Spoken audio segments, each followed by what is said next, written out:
Assalamualaikum teman-teman. Nah, saat ini Bu Widya sedang ada di permakultur. Ini kita akan belajar mengenai apa sih yang disebut dengan adaptasi tumbuhan. Nah, kita akan melihat langsung bentuk adaptasi dari tumbuh-tumbuhan dengan berjalan-jalan langsung di permakultur.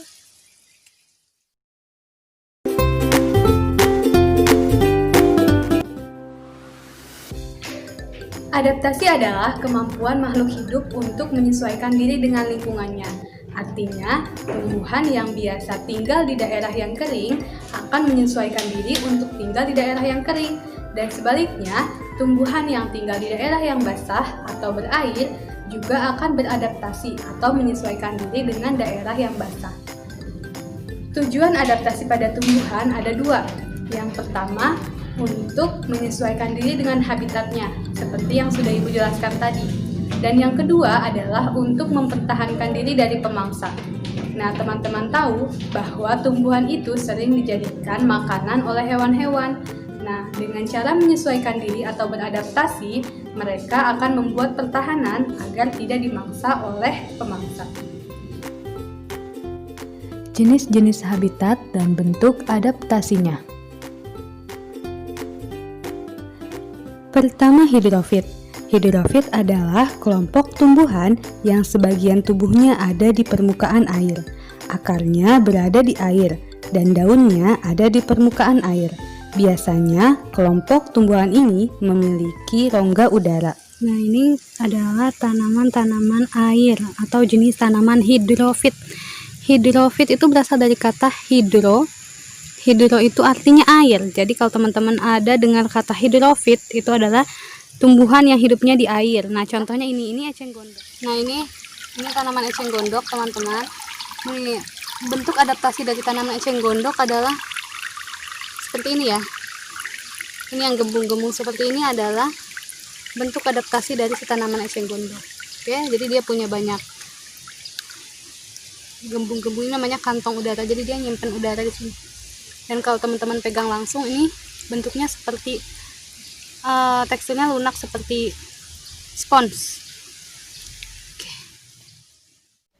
Yang kedua adalah tumbuhan higrofit. Higrofit adalah kelompok tumbuhan yang hidup di daerah lembab. Daun tumbuhan higrofit yang masih muda biasanya memiliki bentuk melingkar dan menggulung. Nah, teman-teman, saat ini kita akan mencari tahu tumbuhan yang higrofit seperti apa sih? Nah, tumbuhan higrofit adalah tumbuhan yang beradaptasi dengan tinggal di daerah yang lembab. Ini daerah yang lembab ya, teman-teman, bukan daerah yang terkena langsung dengan air, tapi cukup dekat dengan air. Oke, nah Ibu akan tunjukkan seperti apa jenis tanaman higrofit. Karena tumbuhan higrofit adalah tumbuhan yang tinggal dekat dengan air atau daerah yang lembab. Nah, contohnya adalah paku-pakuan seperti ini. Nah, ini pakis-pakisan. Ini adalah jenis tanaman higrofit. Nah, teman-teman bisa lihat, dia banyak tinggal di daerah yang dekat aliran sungai atau dekat dengan air. Artinya, dia membutuhkan air, membutuhkan daerah yang lembab, tapi tidak langsung terkena air. Nah, ada banyak jenis tanaman higrofit yang tinggal di sekitar sini. Itu teman-teman bisa lihat ada jenis pakis-pakisan. Oke. Yang ketiga adalah tumbuhan xerofit. Xerofit adalah kelompok tumbuhan yang tinggal di daerah kering.